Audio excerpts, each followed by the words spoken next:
ಕಥೆ ಕೇಳೋಕೆ ಸಿದ್ಧವಾಗಿ ಕೂತಿರುವಂತಹ ಎಲ್ರಿಗೂ ಸುಸ್ವಾಗತ. ಇವತ್ತು ಹಾಲು ಕುಡಿಯದ ಬೇಕು ಅನ್ನೋ ಕಥೆ ಕೇಳೋಣ. ವಿಜಯನಗರದಲ್ಲಿ ಒಂದು ಸತಿ ಇಲಿಗಳ ಕಾಟ ಜಾಸ್ತಿ ಆಗೋಗ್ಬಿಡ್ತು. ರೈತರಿಗಂತೂ ಇದರಿಂದ ತುಂಬ ನಷ್ಟ ಆಗ್ತಾ ಇತ್ತು. ಅವರು ಯಾವ ಉಪಾಯ ಮಾಡಿದ್ರೂ ಇಲಿಗಳ ಸಂಖ್ಯೆ ಕಡಿಮೆ ಆಗಲೇ ಇಲ್ಲ. ರೈತರೆಲ್ಲ ಸೇರಿಕೊಂಡು ರಾಜನ ಹತ್ರಕ್ಕೆ ಬಂದು, ಮಹಾಪ್ರಭು, ಇಲಿಗಳು ನಮ್ಮ ಬೆಳೆಗಳನ್ನು ಹಾಳು ಮಾಡ್ತಾ ಇವೆ, ಸಂಗ್ರಹಿಸಿಟ್ಟಂತಹ ಧಾನ್ಯಗಳನ್ನೆಲ್ಲ ಮುಕ್ತಾ ಇವೆ, ಹಿಂದೆಂದೂ ಇಷ್ಟೊಂದು ಸಂಖ್ಯೆನಲ್ಲಿ ಇರಲಿಲ್ಲ, ಬೋನ್ಗೂ ಬೀಳಲ್ಲ, ವಿಷದಾಹಾರ ಇಟ್ಟರೆ ತಿನ್ನೋದು ಇಲ್ಲ, ದಯವಿಟ್ಟು ಅವುಗಳ ಸಂಹಾರಕ್ಕೆ ತಾವೇ ವ್ಯವಸ್ಥೆ ಮಾಡಬೇಕು ಅಂತ ಕೇಳ್ಕೊಂಡ್ರು. ಕೃಷ್ಣದೇವರಾಯ ಏನು ಮಾಡ್ತಾನೆ, ಮಂತ್ರಿಗಳನ್ನೆಲ್ಲ ಕೇಳ್ತಾನೆ. ಆಗ ಮಂತ್ರಿಗಳು ಸಲಹೆ ಕೊಡ್ತಾರೆ, ಪ್ರತಿಯೊಬ್ಬರ ಮನೆಯಲ್ಲೂ ಒಂದು ಬೆಕ್ಕನ್ನು ಸಾಕಬೇಕು, ಅದು ಇಲಿಗಳು ಎಷ್ಟೇ ಚುರುಕಾಗಿದ್ರು ಹಿಡಿದು ಕೊಲ್ಲುತ್ತವೆ ಅಂದರು. ತೆನಾಲಿ ರಾಮ ಏನು ಮಾಡ್ದ, ಒಂದು ಬೆಕ್ಕು ಮತ್ತು ಹಸು ಎರಡನ್ನೂ ಮನೆಗೆ ತೊಗೊಂಬಂದ. ಆದರೆ ಹಸುವಿನ ಹಾಲನ್ನು ಬೆಕ್ಕಿಗೆ ಸುಮ್ಮನೆ ಕುಡಿಸೋದಕ್ಕೆ ಕೊಬ್ಬಿಸೋದಕ್ಕೆ ಅವನಿಗೆ ಮನಸ್ಸೇ ಬರಲಿಲ್ಲ. ಬೆಕ್ಕು ಹಾಲನ್ನು ಕುಡಿದ ಹಾಗೆ ಮಾಡಬೇಕು ಅಂಥೇಳಿ ಒಂದು ಉಪಾಯ ಮಾಡ್ದ. ಒಂದು ಬಟ್ಲು ತುಂಬ ಕುದಿತಾ ಇರೋಂಥ ಹಾಲು ತಂದು ಬೆಕ್ಕಿನ ಮುಂದಿಟ್ಟ. ಆತ್ರದಿಂದ ಓಡಿ ಬಂತು ಹಾಲು ಕುಡಿಬೇಕು ಅಂತ. ಬಾಯಿ ಸುಟ್ಟು ಹೋಗ್ಬಿಡ್ತು. ಮ್ಯಾವ್ ಮ್ಯಾವ್ ಅಂತ ಕೂಗ್ತಾ ದೂರ ಓಡೋಗ್ಬಿಡ್ತು. ಅವತ್ತಿನಿಂದ ಅದು ಹಾಲು ಕಂಡ್ರೆ ದೂರ ಓಡೋಗ್ತಾ ಇತ್ತು. ಆಗ ಇಲಿಗಳನ್ನು ಹಿಡಿದು ತಿನ್ನೋದು ಬೆಕ್ಕಿಗೆ ಅನಿವಾರ್ಯ ಆಗೋಯ್ತು.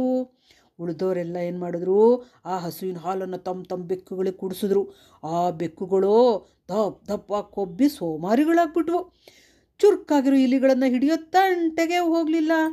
ಕೆಲವು ದಿವಸ ಆದಮೇಲೆ ಕೃಷ್ಣದೇವರಾಯ ಏನು ಮಾಡ್ತಾನೆ, ರೈತ ಪ್ರಮುಖರು, ಗ್ರಾಮದ ಗಣ್ಯರು, ಆಸ್ಥಾನಿಕರು ಎಲ್ಲರೂ ತಮ್ಮ ಬೆಕ್ಕುಗಳನ್ನು ಆಸ್ಥಾನದಲ್ಲಿ ಹಾಜರುಪಡಿಸಬೇಕು ಅಂತ ಆದೇಶ ಹೊರಡಿಸ್ದ.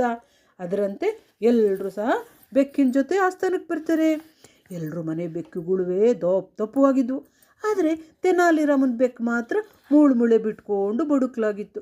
ಕಾರಣ ಕೇಳಿದಕ್ಕೆ, ನಾನೇನು ಮಾಡಲಿ ಪ್ರಭು, ಇದು ವಿಚಿತ್ರವಾದ ಬೆಕ್ಕು, ಹಾಲು ಅನ್ಕೊಂಡ್ರೆ ದೂರ ಓಡಿ ಹೋಗುತ್ತೆ, ಇಲಿಗಳನ್ನು ಕಷ್ಟಪಟ್ಟು ಬೇಟೆಯಾಡಿ ತಿನ್ನಬೇಕಲ್ವೇ, ಅದಕ್ಕೆ ಇವು ಬಡಕಲಾಗಿವೆ ಅಂತ ಅಳುಮೋರೆ ಮಾಡ್ಕೊಂಡ್ಬಿಟ್ಟ.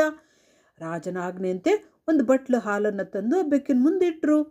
ತಕ್ಷಣವೇ ಬೆಕ್ಕು ದೂರ ಓಡೋಗ್ಬಿಡ್ತು. ಕೃಷ್ಣದೇವರಾಯ ಇದರಲ್ಲಿ ಏನೋ ಕುತಂತ್ರ ಅಡಗಿದೆ ಅಂತ ಹೇಳಿಬಿಟ್ಟು ಪರೀಕ್ಷೆ ಮಾಡೋದಕ್ಕೆ ಹೋದ.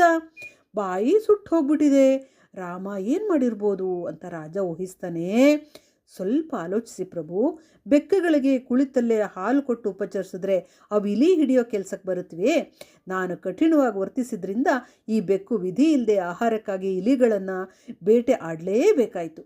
ನನ್ನ ಮನೆಯ ಉಗ್ರಾಣ ಇಲಿಗಳ ಕಾಟದಿಂದ ಮುಕ್ತವಾಗಿವೆ ಅಂತಂದ. ಕೃಷ್ಣದೇವರಾಯಂಗೆ ಹೌದು, ಇವನ ಆಲೋಚನೆ ಸರಿ ಇದೆ ಅಂತ ಅನ್ನಿಸ್ತು. ಕತೆ ಚೆನ್ನಾಗಿತ್ತ ಮಕ್ಕಳೇ? ಮುಂದಿನ ಕಥೆಯೊಂದಿಗೆ ಮತ್ತೆ ಭೇಟಿ.